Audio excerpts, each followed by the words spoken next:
클릭해 주셔서 감사합니다. 여러분의 유튜버 부동산 참치입니다. 오늘은 지난 시간에 코로나19로 인해서 부동산 경기가 안 좋아질 수 있다라는 단적인 예를 드렸다시피 오늘은 그럼에도 불구하고 부동산 경기가 앞으로도 계속 상승할 거다라는 그런 예측을 한번 해보도록 하겠습니다. 오늘 영상도 끝까지 지켜봐 주시길 바라겠습니다. 그럼 지금 시작하겠습니다.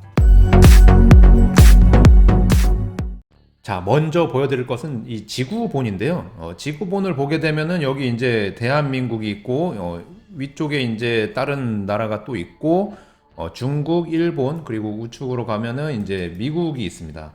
이 지구본을 보는 이유는 우리나라 주변국들이 우리나라 경제에 미치는 영향들 때문입니다. 우리가 흔히 알고 있는 달러 있죠, 달러. 달러를 예로 들겠습니다. 여기가 이제 미국인데, 이 미국에서 발행하는 지폐가 달러거든요. 이 달러는 전 세계적으로 통용되는 신용화폐 중에 가장 1등이라고 할 수 있어요. 미국이 돈을 찍어내는 거를 이제 양적 완화라고 하거든요. 그거를 보게 되면 요겁니다. 요게 이제 뭐 헬리콥터에서 이제 돈을 뿌려대듯이 미국에서 양적 완화로 돈을 뿌리는 거예요. 이 말은 뭐냐면 미국이 신용으로 돈을 계속 만들어 가지고 뿌리는 겁니다. 그러면 미국이 예전에 말씀드렸다시피 1달러에 1,000원이었던 게 뭐 900원 이렇게 낮아지거나, 그리고 또는 내가 그러니까 미국에서 다른 나라에서 물건을 사오고 또 그거에 대한 그 값을 지불하고 할 때 그 찍어낸 돈으로 지불도 하고 이러는 겁니다. 결과적으로 미국은 찍어낸 만큼 빚이 생기는 거예요. 언젠간 이 빚을 갚아야 되고, 뭐 빚이 늘어나면 아무래도 이자 부담도 굉장히 커지겠죠. 언젠가는 그게 발생을 할 건데 아직까지 발생을 안 하고 있고, 미국이 그거에 대해서 잘 관리를 하고 있습니다. 이런 양적 완화를 또 하고 있는 게 바로 일본입니다. 일본 아베노믹스도 이런 양적 완화를 하고 있는 거거든요. 엔화를 찍어내 가지고 자기네 나라의 통화, 즉 그 엔화의 가치를 떨어뜨려 가지고 물건을 많이 팔고 또 많이 사오고 이러고 있는 겁니다. 하지만 미국도 그렇고 일본도 그렇고 뭐 유럽도 그렇고 어느 나라든 마찬가지입니다. 내 분수에 맞지 않는 만큼 써버리게 되면 언젠가는 그게 부메랑처럼 크게 돌아옵니다. 그래가지고 아베노믹스 그리고 미국의 양적 완화 이런 것들이 만약에 실패하면 그 실패의 늪이 너무 커져 버리는 거예요. 다시 돈을 찍어내서 갚을 수 있는 한계를 넘어서 버리면 그게 바로 파산인 겁니다. 쉽게 생각하면 우리가 월급을 100만 원을 탔는데 쓰기를 110만 원을 썼어요. 그래가지고 다른 사람들한테 뭐 돈을 꼬든 아니면은 내 신용으로 10만 원을 빌려가지고 갚고, 그 후에 또 120만 원을 쓰고 130만 원을 쓰고 하면은 내가 벌어오는 거는 한계가 있는데 쓴 게 더 많아지기 때문에 언젠가 터지는 겁니다. 물론 중간에 조금 메워지기도 하고 무슨 뭐 여러 가지 방법을 동원해 가지고 그거를 극복해 내려고 하겠지만, 결국에 무에서 유를 창출하는 게 아닌 무에서 계속 무를 창출해내는 이 양적 완화는 언젠가는 종식하게 될 겁니다. 그래서 이런 양적 완화를 우리 대한민국은 할 수가 없어요. 왜냐하면 세계 기축통화라는 게 있습니다. 이 기축통화라는 이거는 어떻게 보면은 달러는 물건을 사오고 그 대금을 지불해 줄 수 있는 이런 그 역할을 하고, 엔화도 마찬가지고 뭐 중국 위안화 그리고 유로화 이런 것들은 무언가를 뭐 석유가 됐건 뭔가 했을 때 대금 결제 방법으로 쓸 수가 있어요. 즉 차용증처럼 쓸 수가 있는 거거든요, 담보로서. 근데 우리나라 한화는 그런 능력이 없습니다. 그래서 우리나라는 이런 식으로 만약에 경기 침체가 바닥을 찍었다 해가지고 이거를 돈을 찍어내서 다른 나라한테 갚는다가 불가능합니다. 그래서 우리나라는 미국이 마이너스 금리 그리고 일본이 마이너스 금리를 가도 우리나라는 마이너스 금리까지 갈 수가 없는 거예요. 이 그 시장 여건상 이게 바로 세계 기축통화, 그리고 기축통화가 되기 위해서는 어마어마한 금 보유량과 그리고 강대국 지위를 유지하고 있어야지만 가능한 겁니다. 즉 기축통화가 된다는 거는 그 나라의 신용도가 높다. 그 신용을 바탕해 주는 거는 결국 그 나라의 재력이다 라고 보시면 되겠습니다. 왜 이런 얘기를 계속 드리냐면 전에도 말씀드렸다시피 우리나라는 우리나라 자체적으로 돈을 찍어내서 뭔가를 할 수 있는 게 아니기 때문에 우리나라가 물건을 팔아서 다른 나라에서 물건을 사오거나 또는 다른 나라에서 대금으로 받은 그 돈들이 결국 우리나라의 경제를 움직이는 겁니다. 그래서 우리나라가 수출이 잘 되면 아무래도 뭐 달러가 많이 들어오겠죠. 그럼 달러가 들어오면 그게 직원들 뭐 성과급이니 뭐 이런 걸로 다 나가게 되고 그 돈들이 결국에는 안전자산이나 뭐 이런 투자 수요들을 유발시키게 되는 거죠. 그래서 예전 과거에서부터 보면은 우리나라가 경제 성장률이 높아지면서 부동산 값이 높아지는 걸 볼 수 있습니다. 그 자료를 하나 볼 건데요. 요거는 이제 그 한국감정원에서 이제 보는 거고요. 여기에 보면 요런 자료를 볼 수 있습니다. 한국감정원에서 연도별, 지역별, 그리고 집가 변동률이라는 그래프거든요. 이게 조회가 2008년도서부터밖에 조회가 안 돼서 그러는데 지금 2008년도부터 해가지고 19년도까지 약 한 4% 정도가 집가가 올라간 겁니다. 약 한 지금 11년 동안 4배 정도가 상승한 거예요. 기존의 그 땅값이나 뭐 아파트 값이나 이런 것들이 평균 4% 정도가 올라갔기 때문에 어느 정도 상승을 했다는 거죠. 여기 보면은 요게 아마 이제 2008년도가 금융위기 때거든요.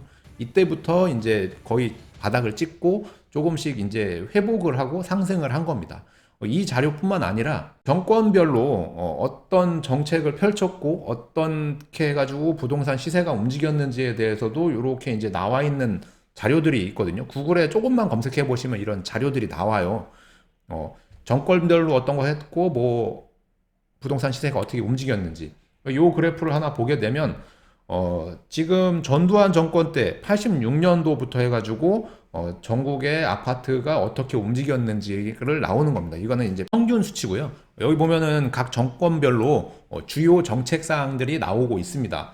보게 되면은 뭐 전두환 정권 때는 이제 아무래도 데이터화 돼 있지 않다 보니까 좀 자료가 미비하다고 보더라도 그 후에 뭐 지금 노태우, 김영삼 정권 때 이제 IMF가 터지고 김대중 정권 때 IMF를 이제 극복하고 올라가게 되죠. 보시면은 전두환 정권 때는 이제 완화, 왜냐면은 정권을 군부 정권이 이제 차지하고 하면서 국민들한테 뭔가 이제 선심을 써야 됐겠죠. 그래서 이제 완화 정책을 펼쳤고 노태우 정권 때는 아무래도 그 완화로 인해서 좀 급격하게 상승한 이런 것들을 잡기 위해서 규제를 했습니다.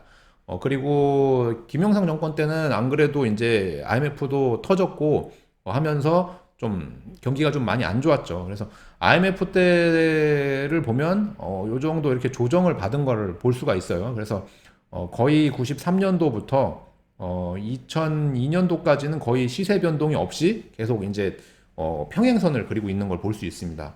굉장히 좀 긴 시간이죠. 한 10년 가까이를 그냥 평행선으로 쭉 가고 있는 걸 볼 수 있습니다.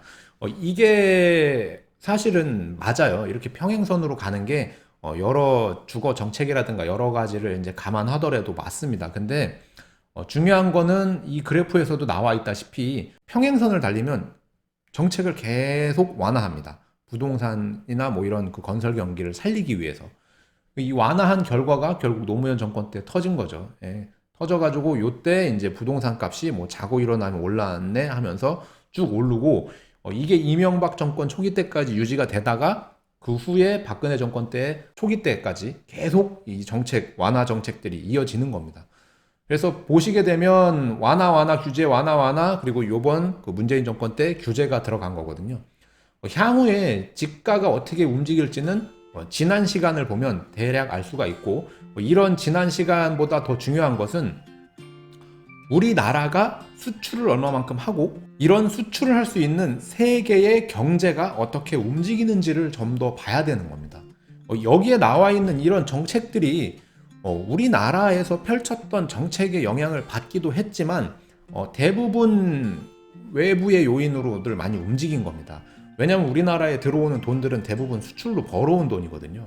예전에 못 살 때는 머리 깎고서 달러를 벌어왔고 또 해외에 또 파병 나가거나 뭐 무슨 근로를 나가셔가지고 달러를 벌어오고 이런 식으로 전부 그 달러가 우리나라에 들어와서 그게 전부 이렇게 경기를 살리고 죽이고 뭐 이렇게 하는 겁니다. 근데 우리나라가 뭐 좀 경기가 안 좋고 뭐 이런 것도 중요하지만 뭐 정말 중요한 미국, 중국, 일본 뭐 이런 강대국들이 경기가 안 좋으면 우리나라도 어쩔 수 없이 안 좋아지는 거예요. 걔네가 우리 걸 안 사주면 결국 우리가 만들어도 팔 데가 없어지는 게 되거든요.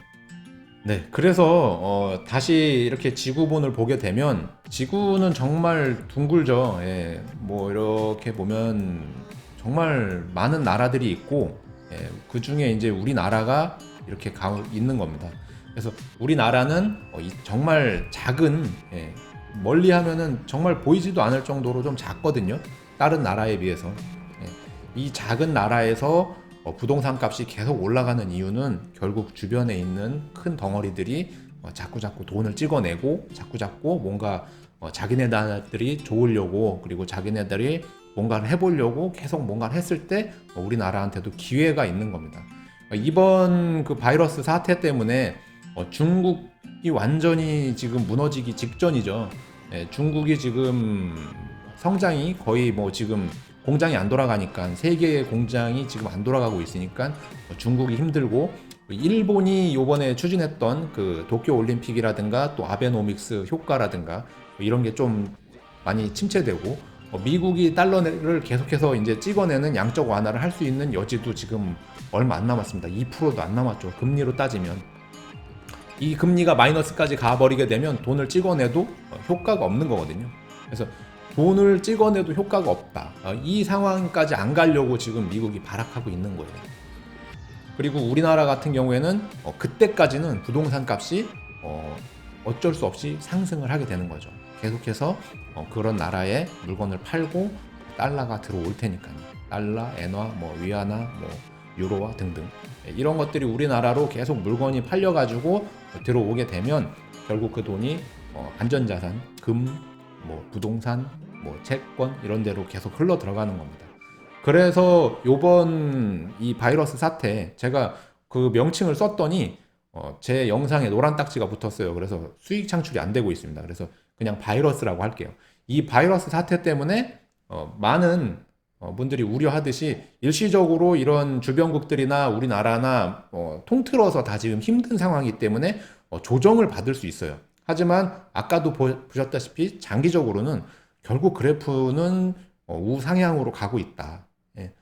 잠시 이게 주춤할 뿐인 거지 결국 그래프는 멀리 보면 우상향이다.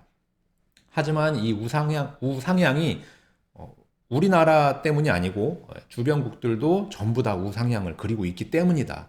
그리고 주변국들이 만약에 큰 나라가 잘못돼 버리면 그때는 뭐 우리나라도 큰 타격을 받는다. 걔네보다 우리가 더 큰 타격을 받는다. 요 정도만 아시면 될 것 같습니다.